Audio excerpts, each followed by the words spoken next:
Gao Yilan. He gets up at 6 a.m. and is 13 years old. Gao has breakfast, bread and milk. Later, he goes by his bike to school, and this starts at 7 a.m. and finishes at 5:30. He has lunch with his mom. After it, he pedals back to school with his best friend Jiao. Wieland lives in an apartment with his parents, his grandmother, and 2 yellow parrots. Gao eats the dinner with his family every night. He loves to read.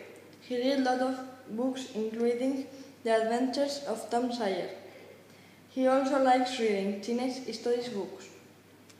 Both China's children also have an English name.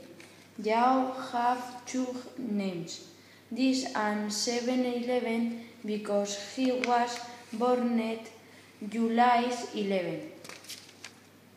He goes to study to UK, and he visits her grandmother when he lives on Hainan Island.